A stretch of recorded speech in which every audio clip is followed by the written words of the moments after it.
برادران ملت اسلامیہ، السلام علیکم ورحمۃ اللہ وبرکاتہ۔ الحمد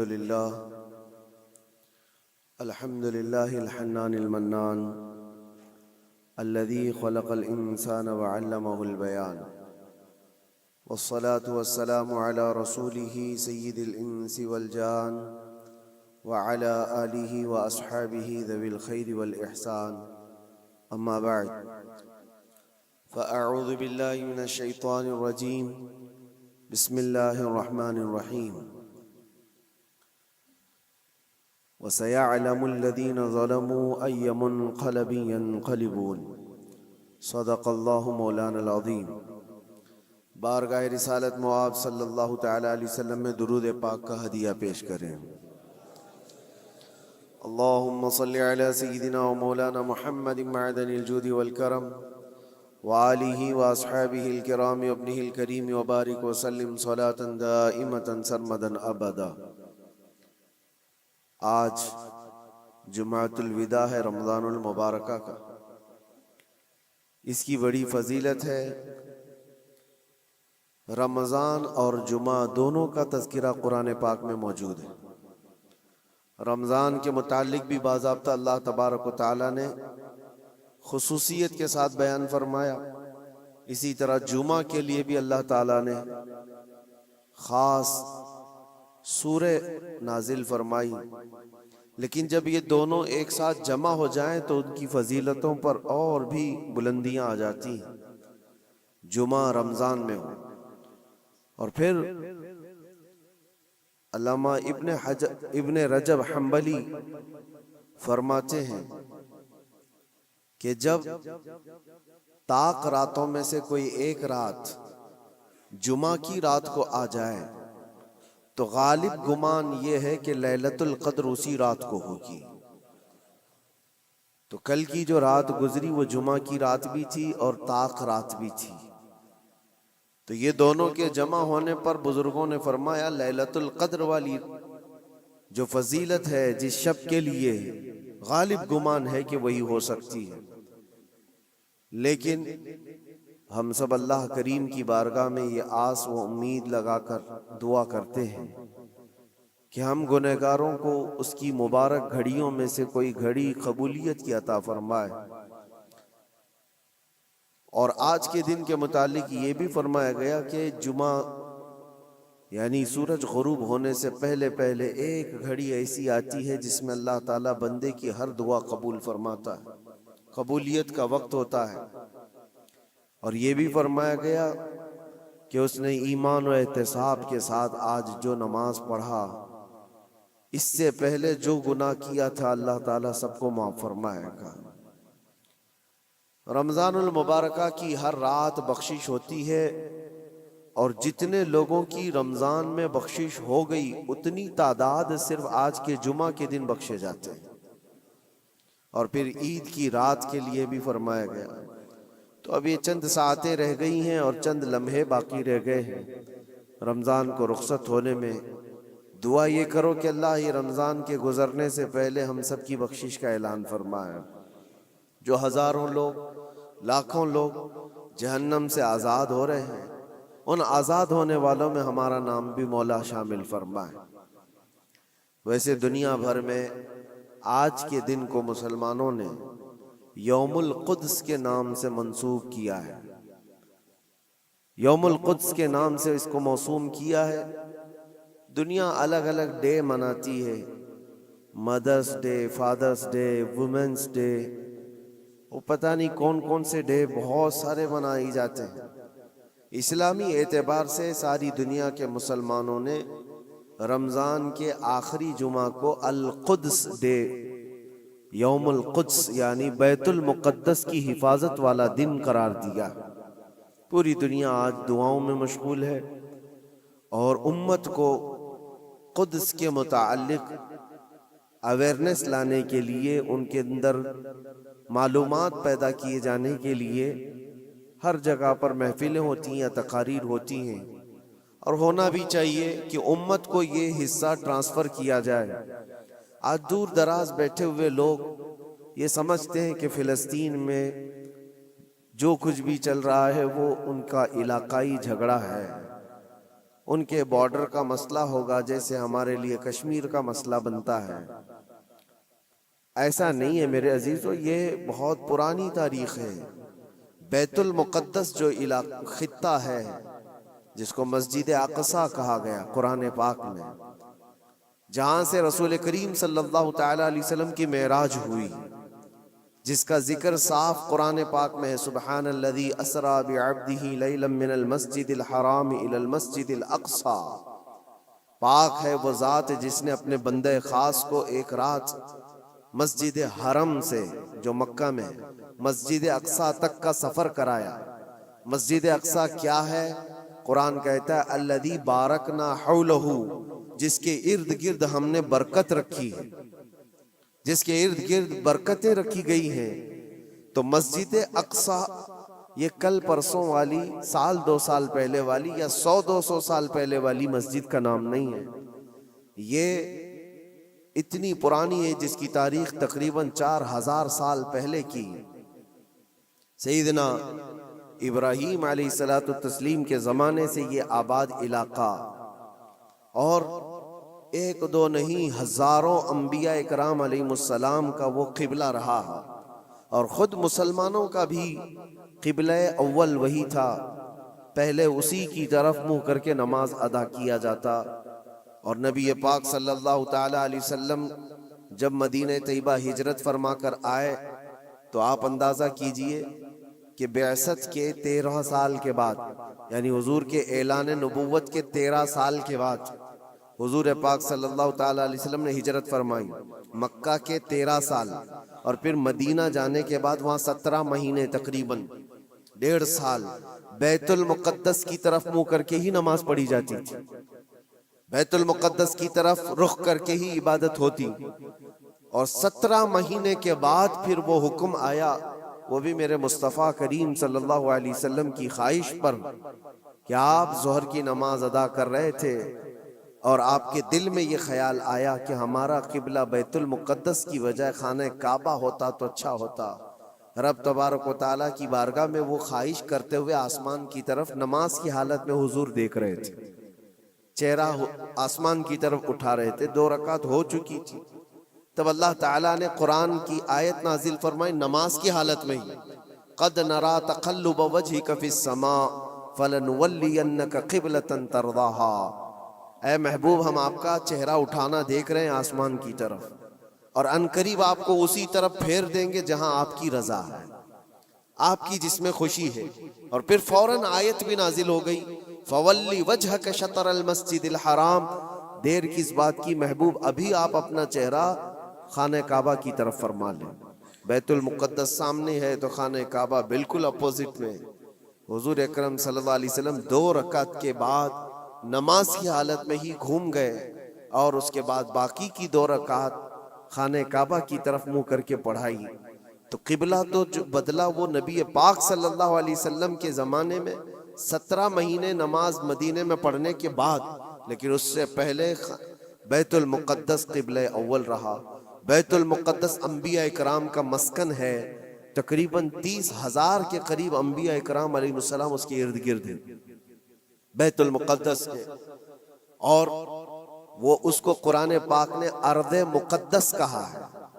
ارض مقدس بھی قرآن پاک میں اس کا ذکر ہے۔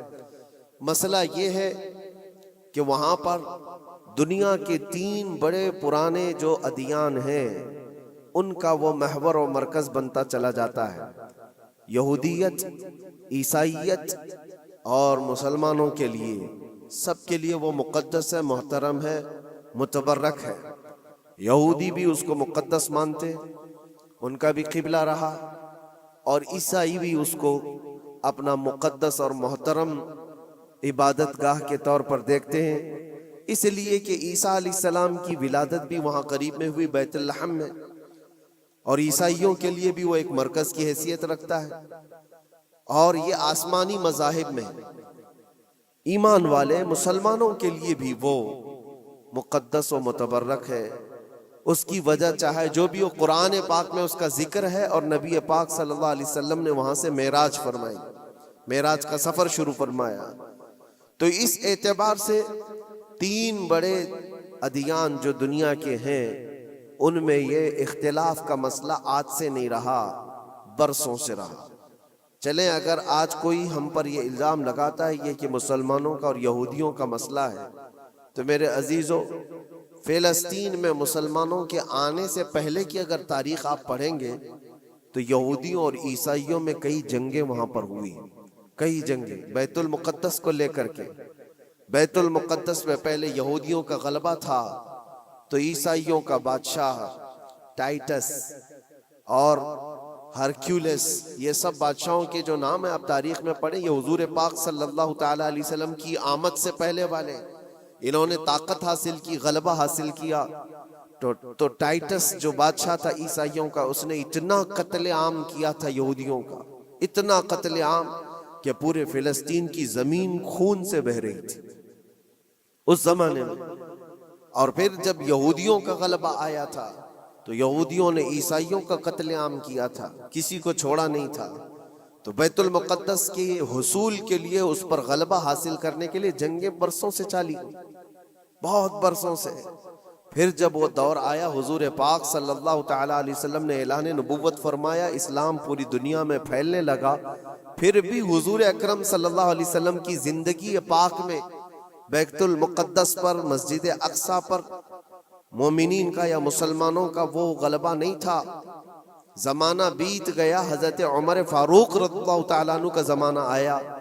جب حضرت عمر فاروق کا زمانہ آیا تو اسلامی سلطنت کی سرحدیں بہت دور دور تک پھیل گئیں۔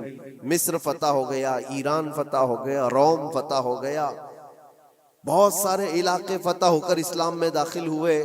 تو ایک محاذ فلسطین فتح کرنے کے لیے بھی حضرت عمر فاروق کے زمانے میں بھیجا گیا، جس میں حضرت ابو عبیدہ بن جراح رضی اللہ تعالیٰ عنہ بھی موجود تھے۔ اور وہ اسلامی لشکر جب گیا تو فلسطین کو ان لوگوں نے فتح کیا۔ فلسطین جب فتح ہوا، بیت المقدس جب حاصل کیا گیا، وہ بھی تاریخ بڑی عظیم ہے میرے عزیزوں۔ وہاں اس وقت عیسائیوں کا غلبہ تھا، یہودیوں کو نکال کر پھینک دیا گیا، مار دیا گیا، جیسے بھی ان کے ہر بار ہوتے تھے۔ جب ان کا غلبہ آئے تو ان کو مارے، ان کا غلبہ آئے تو ان کو مارے، یہ جنگیں چلتی تھی۔ پھر جب اسلام آیا تو اس زمانے میں عیسائیوں کا وہاں غلبہ تھا، انہوں نے حوالے کر دیا بیت المقدس کو، مسجد اقصی کو حوالے کیا۔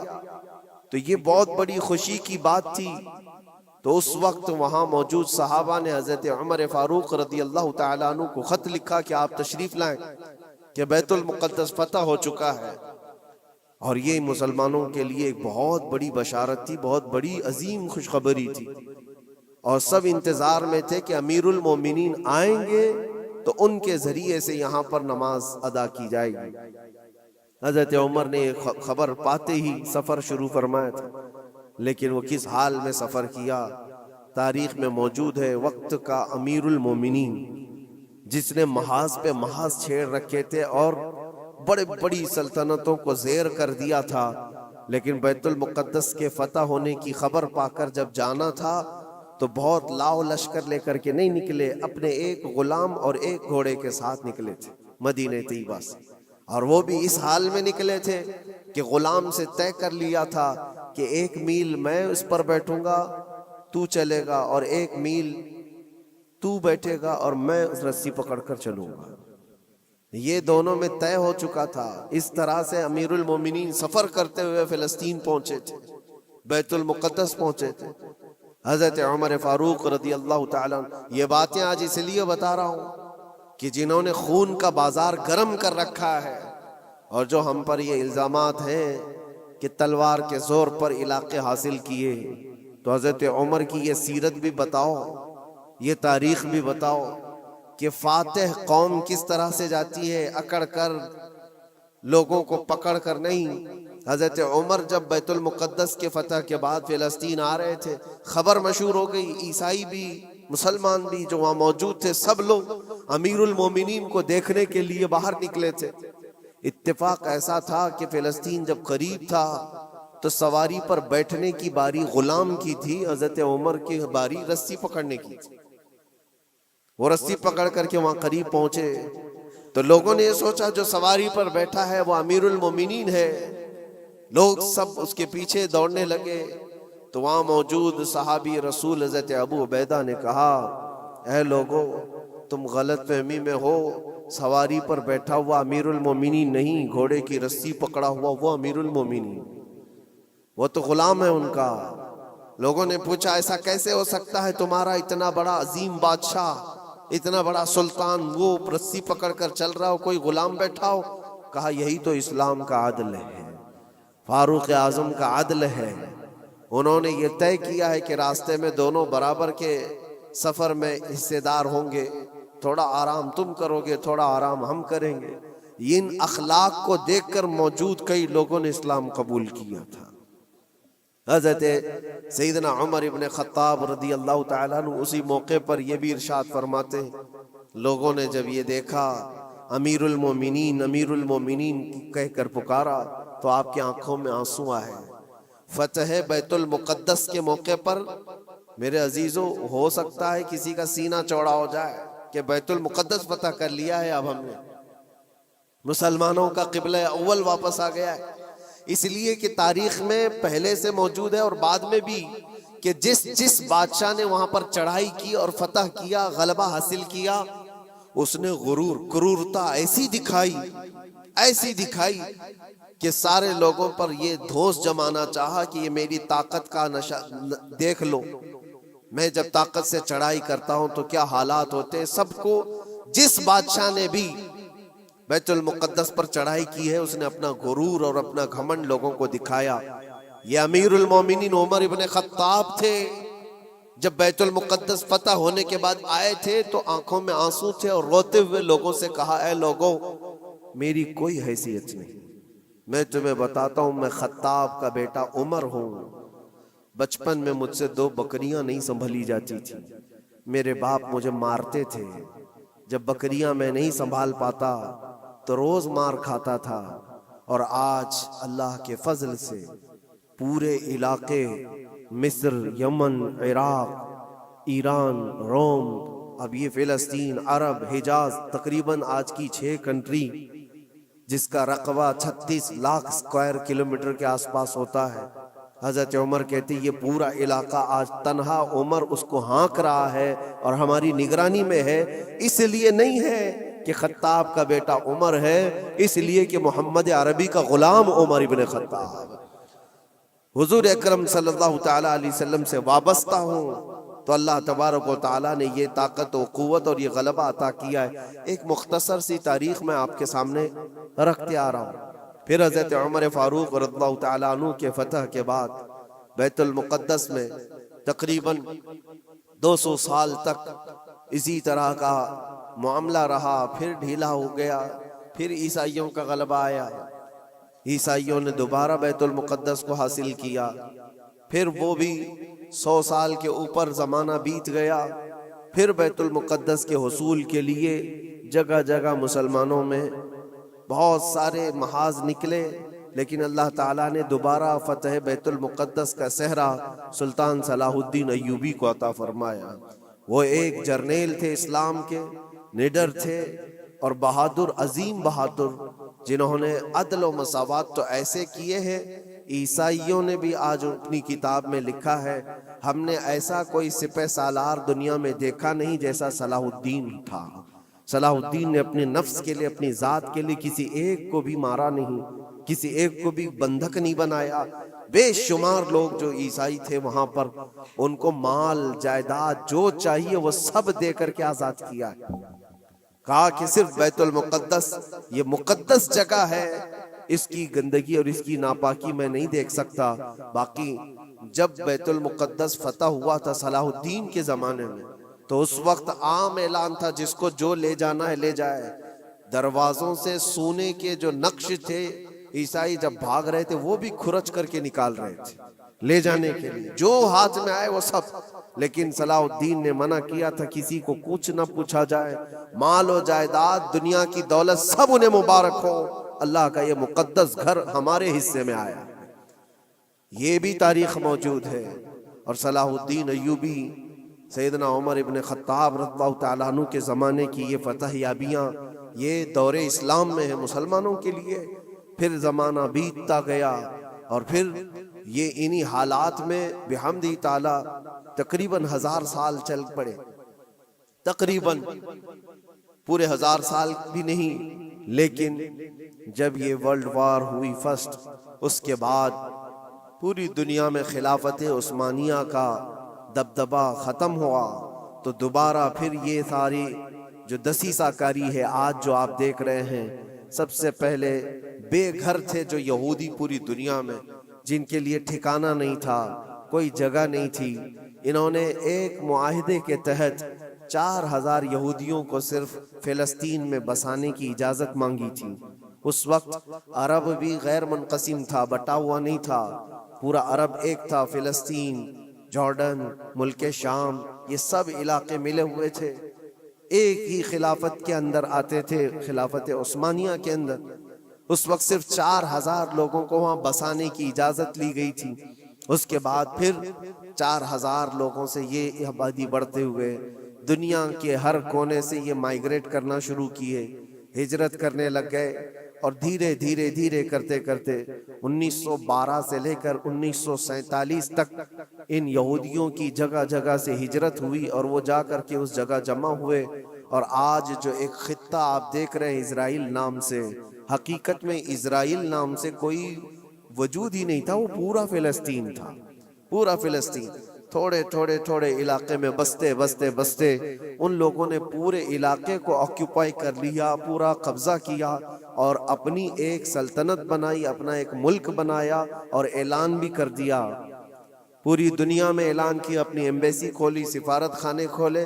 لیکن حیرت کی بات ہے کہ فلسطین کو ایسا دبا دیا گیا، اب اس کی اپنی کوئی حکومت نہیں، اس کی اپنے کوئی اختیارات نہیں. وہ نام کے لیے ایک علاقے میں بس سمٹ گئی ہے. اور ایک چھوٹا سا علاقہ اب بچ گیا ویسٹ بینک کا اور غزہ کا، جہاں آج لڑائیاں ہو رہی ہیں، جہاں بم بارود برسائے جا رہے ہیں. یہ تھوڑا سا علاقہ بچا رہ گیا ہے. میرے عزیزو، یہ ایک تاریخ ہے جو میں آج آپ کو منتقل کر رہا ہوں، اس لیے کہ نئے بچوں کو، نئی جنریشن کو تاریخ سے بہت کم دلچسپی ہے. یہ انٹرنیٹ کی دنیا میں رہنے والے لوگ، آپ یہ بات یاد رکھیں، یہ وراثت کے طور پر ہم نے آج تک منتقل ہوتی آئی. تاریخ اس لیے بتا رہا ہوں کہ وہاں پر جو جھگڑا ہے، وہاں پر جو حالات بنے ہوئے ہیں، وہ آج کل کے نہیں ہیں، صدیوں سے موجود ہیں، کئی سینکڑوں سالوں سے موجود ہیں. اور اللہ کے نبی صلی اللہ علیہ وسلم کی ایک بشارت بھی سنا کر جاتا ہوں. نبی پاک صلی اللہ علیہ وسلم نے فرمایا، میری امت میں ایک جماعت ایسی رہے گی قیامت تک جو بیت المقدس کی حفاظت کے لیے لڑتی رہے گی، اور ان کے مخالفین کا دھوکہ دینا، ان کے مخالفین کا ان پر حملہ کرنا ان کو کچھ نقصان نہیں دے گا، وہ ایمان پر ویسی ہی جمے رہے گی. یہ حضور پاک کی بشارت ہے. نبی پاک صلی اللہ علیہ وسلم نے فرمایا ہے کہ وہ دمشق یا بیت المقدس کے آس پاس لوگ ہوں گے، اپنی جانوں کا نذرانہ دیتے. اور حضور نے یہ جب گارنٹی دے دی تو پھر کہنے کی کیا بات ہے. حضور نے فرمایا قیامت تک وہ جماعت حق پر قائم رہے گی. کسی اور کے لیے اتنی گارنٹی ملتی ہے؟ حدیث پاک میں حضور نے فرمایا ان کے لیے وہ ایک جماعت ایسی ہوگی قیامت تک وہ حق پر قائم رہیں گے، حق پر قائم رہیں گے بیت المقدس کی حفاظت کے لیے. آج ان لوگوں کے حالات دیکھتے ہیں ہم. پھر میں آپ کو ایک آیت جو شروع میں پڑھا عرض کیے دیتا ہوں. رب تعالیٰ فرماتا ہے وَسَيَعْلَمُ الَّذِينَ ظَلَمُوا أَيَّ مُنْقَلَبٍ يَنْقَلِبُونَ. ان قریب ظلم کرنے والے یہ دیکھیں گے کہ اللہ ان کو کس کھائی میں گراتا ہے، کس پلٹی وہ پلٹیں گے. وہ انجام آئے گا، کسی بھی ظالم کو چھوڑا نہیں گیا ہے. ظلم کی انتہا ہو گئی، ظلم کی انتہا ہو گئی. حیرت ہوتی ہے یہ دنیا آج جو نیوٹرل بنتی ہے، سیکولر بنتی ہے، ان کی زبانوں میں کیا دہی جم گیا ہے. ان چھوٹے سے بچوں کی موت پر کوئی دو جملے بولنے کو تیار نہیں، صرف اس لیے کہ مسلمان ہیں، صرف اس لیے کہ وہ ایمان والے ہیں. میرے عزیزو، دنیا میں کہیں کسی کی ظلمن موت ہو جائے تو ساری میڈیا چیختی ہے، چلاتی ہے. اور آج جہاں 49,000 لوگوں کو قتل کر دیا گیا، مار دیا گیا، ان کا قصور کیا تھا بتائیں، ان کا قصور کیا ہے؟ جنگ جس سے چل رہی ہے اس جماعت کا تو کوئی نشانی نہیں ملتا، جس جماعت کے ساتھ، جس تحریک کے ساتھ، جس تنظیم کے ساتھ یہودیوں کی جنگ چل رہی ہے، اس تنظیم کا کون مر رہا ہے، اس تنظیم کے کتنے لوگ مارے جا رہے ہیں، اس کا کوئی حساب نہیں۔ لیکن سویلینز جو وہاں کے بچے ہیں، عورتیں ہیں، بوڑھے ہیں، ان میں سے تقریباً 50,000 لوگ شہید ہو چکے، جس میں سے تقریباً 15,000 کے آس پاس تو بچے ہیں، چھوٹے سے بچے ہیں۔ کلیجہ منہ کو آتا ہے یہ ساری باتیں دیکھ کر کے، سن کر کے میرے عزیزوں۔ جگر رکھنے والا دنیا کا کوئی بھی انسان ہو، جس کے اندر تھوڑی انسانیت باقی ہو، وہ یہ تمام مناظر کو دیکھ کر کے ویرودھ تو ضرور کرے گا۔ اور اگر یہ باتیں بھی ہم کو یہاں کہنے میں کسی کو ایسا لگتا ہے تو میں اس کی پرواہ نہیں کرتا، ایمان جب تک ہے ہم بولتے رہیں گے۔ جہاں لوگوں کی جانیں چلی جا رہی ہوں اور تم کہتے ہو کہ یہ حالات صحیح نہیں ہو بولنے کے لیے، تو پھر ایسی بزدلی میں جی کر کے بھی مطلب نہیں، مر جانا ہی بہتر ہے۔ کس لیے جی رہے ہیں؟ حق کو حق نہ کہا جائے، ظلم کو ظلم نہ کہا جائے؟ کیا اتنے بھی زیادہ بزدلی آ گئی ہے؟ میرے عزیزو، آپ کو بتانے کا مقصد یہ ہے، مجھے پتا ہے لوگوں کو یہ بھی لگتا ہے کہ یہاں بیان کر کے مطلب کیا ہے، فلسطین میں ظلم ہو رہا ہے، بچے مارے جا رہے ہیں، یہاں بیان کر کے کیا مطلب ہے؟ یہ تھوڑی نہ وہاں جائیں گے مدد کرنے کے لیے۔ لیکن میرے عزیزو، فزیکلی آپ جا تو نہیں سکتے، لیکن اس سے بہت ساری عبرتیں، بہت سارے سبق تم سیکھ سکتے ہو۔ تم سردی بخار پر آئیں کائیں کرنے لگ جاتے ہو، جن کے گھروں پر روز بم بارود ہو، ان لوگوں کو دیکھو کبھی تو آج بھی الحمدللہ کہتے ہیں۔ ایک خاتون کو دیکھا جس کے 4 بیٹے شہید ہو گئے، 4 بیٹے شہید ہو گئے۔ عورتوں میں وہ بیان کر رہی ہے، بڑا بیٹا 27 سال کا، دوسرا بیٹا 25 سال کا، تیسرا 23 سال کا، اس طرح سے عمر جوانی، بھری جوانی میں جس کے 4 لڑکے شہید ہوئے۔ آنکھوں میں آنسو کچھ نہیں۔ کسی نیوز رپورٹر نے کہا کہ 4 بیٹے تیرے اتنی بھری جوانی میں مارے گئے، تجھے غم نہیں کسی بات کا؟ کیا بہترین جواب دیتی وہ خاتون، کہتی ہے جس کا ہر بیٹا جنت میں پہنچ چکا ہو اسے غم کس بات کا؟ کیونکہ اللہ کا وعدہ ہے، میرے نبی کا وعدہ ہے، وہ شہید ہیں اور شہید جنت میں ہو چکا ہوتا ہے، اور شہید کو اس کی موت سے پہلے اس کا جنت میں ٹھکانہ دکھایا جاتا ہے۔ وہ خاتون کہتی ہے روتی اس وقت جب میرا بیٹا تاش کے پتوں پر بیٹھا ہوتا، شراب کے اڈے پر گیا ہوتا، بہک کر کے کہیں بگڑ گیا ہوتا، تو پھر دل پر افسوس ہوتا کہ میرا بیٹا راستہ بھٹک چکا ہے، میرا بیٹا عیاشی میں جا چکا ہے۔ لیکن جس ماں کو یہ یقین ہے کہ اس کے جیتے جی اس کا بیٹا جنت میں پہنچ چکا ہے، تو پھر غم کس بات کا؟ میں تو ان کے صدقے میں دعا کرتی ہوں کہ مولا ان کے راستے مجھے بھی وہاں تک پہنچا دے۔ یہ ایمانی جذبہ ہے میرے عزیز، ایمانی جذبہ ہے۔ اللہ تعالیٰ نے انہیں صبر دیا ہے۔ تو میں یہ چیزیں اس لیے بتا رہا ہوں کہ آپ چھوٹی مصیبتوں کو بہت بڑی بنا کر کے سمجھتے ہیں کہ حالات بہت خراب ہیں۔ ایسے حالات خراب ہیں آپ کے پاس؟ آپ کے لیے وہاں پر کل کی بات ہے، جو لوگ مدد پہنچانے کے لیے گئے تھے ان کی آنکھوں میں آنسو، کہتے خرید کر کے دینے کے لیے بھی پانی نہیں ہے، صاف پانی پی نہیں سکتے، کھانا کھانے کے لیے دکان ہی نہیں ہے، کہاں بکے گا، کہاں سے آئے گا، بہت سارے حالات۔ لیکن ان قسم پرسی کے عالم میں ان کا ایمان سلامت ہے۔ یہی تو نبی پاک صلی اللہ علیہ وسلم نے فرمایا، پوری دنیا ان کے خلاف ہو تو بھی ان کا کچھ نہیں بگڑے گا۔ موت آ جانا اس کو بگڑنا نہیں کہتے، گھر ٹوٹ جانا اس کو بگڑنا نہیں کہتے، ایمان چلا گیا تو اس کو بگڑنا کہتے ہیں۔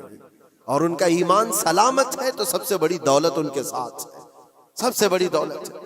آپ سب کے لیے اور ہمارے لیے عبرت کی بات ہے۔ آج یوم القدس ہے، آج پوری دنیا یہ الوداعی جمعہ کو قدس کی حفاظت کا دن کہہ کر مناتی ہے۔ آپ سب اللہ کی بارگاہ میں دعا گو ہو جائیں اور اللہ کریم کی بارگاہ میں گڑ گڑا کر کے مانگیں کہ مولا قبلہ اول بیت المقدس کو پھر سے ہمارے حق میں عطا فرما دیں۔ اور اس کے لیے جنہوں نے اپنی جانوں کا نذرانہ پیش کیا، اپنے مال و جائیداد، اپنے بچے، اپنے عزیز و اقارب کھوئے، اے کریم خدا دنیا میں بھی اور آخرت میں بھی ان کو اجر عظیم عطا فرما۔ وہاں کے شہیدوں کی شہادت کو قبول فرما لے۔ اے اللہ ان کے بیماروں کو شفا دے دے، ان کی عورتوں کو سہارا دے دے۔ مولا کریم ان کے رزق کے اسباب پیدا کرتے ہیں۔ اے رب العالمین، رمضان کا یہ آخری عشرہ ہے، عید کی خوشیاں سب گھروں میں آتی ہیں، ان بچوں کے گھروں میں بھی عید کی خوشیاں پہنچا دے جن کے باپ اور جن کی مائیں رمضان میں جا چکی ہیں۔ اے کریم خدا ارحم الراحمین، مولا تیرے حبیب پاک صلی اللہ تعالیٰ علیہ وسلم کی امت پاک پر رحم و کرم فرما دے۔ اللہم ارحم امت سیدنا محمد صلی اللہ علیہ وسلم رحمتا عامہ، اللہم اغفر امت سیدنا محمد صلی اللہ علیہ وسلم مغفرتا عامہ، وصلی اللہ تعالی علی خیر خلقہ محمد وآلہ واصحابہ اجمعین برحمتک یا ارحم الراحمین۔